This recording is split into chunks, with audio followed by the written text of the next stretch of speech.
How's it going, everybody? I hope you're doing well.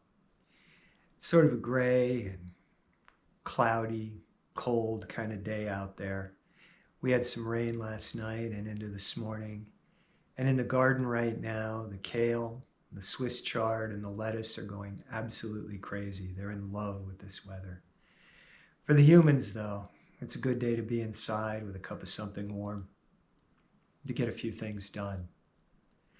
Last time we talked, I mentioned how easy it is to reflect upon the things that have fallen away in our lives, especially now in the midst of autumn with all the dead leaves piling up on the lawn. Well, in the midst of that, there's been a question that's come up. And that question seems to be essential to this practice of spiritual, emotional recovery work. And that question is, do we have the courage to stand in the midst of the ashes of a life built upon the lies of others and to allow our truth to express itself, even if we have no idea what that truth is at the time? Not the stories, not the hopes, not the ideas of the way things are or how they should be with us or the world, just the truth as it is, without the need or desire for it to be anything else. This is some of the hardest and most essential work we'll ever be called upon to do. It can shatter everything. And that's why so many of us will die without completing it.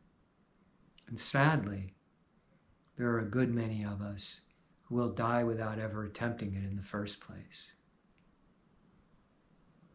When you grow up in a house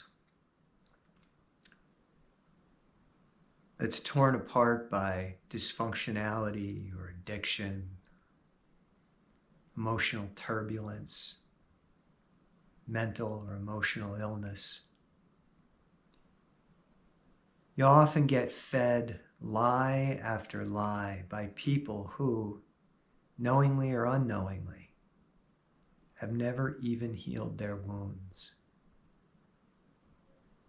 So they live their lives as they always have, and they pass their poison down to the next generation.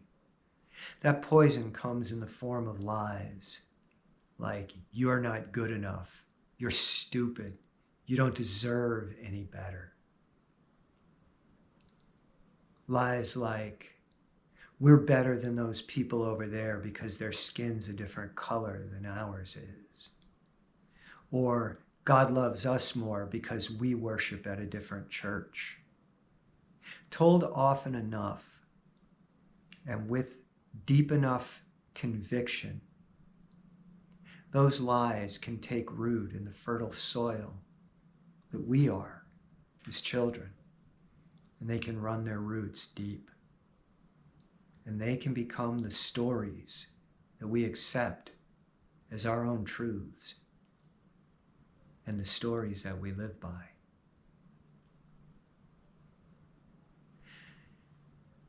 But our work forces us to look at these things.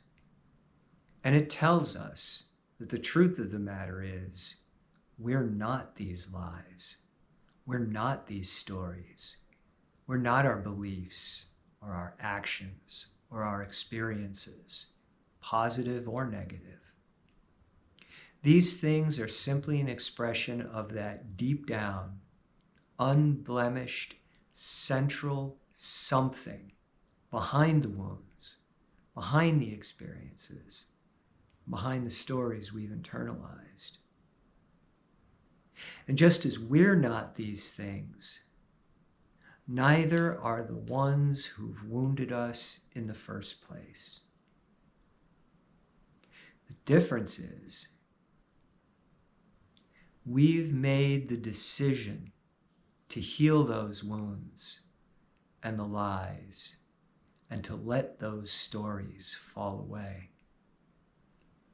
Those of us who succeed are the ones who step into this work fully committed to doing our damnedest to make sure that those wounds don't get handed down to the next generation. It's hard work, and it's often extremely unpleasant, even painful. But it is healing. And a deep and central part of that healing is to find the conviction and to find the grace to allow the truth of ourselves to express itself as deeply, completely, and freely as it can, while the ashes of the lives that we've built on lies crumble and fall away. Until next time.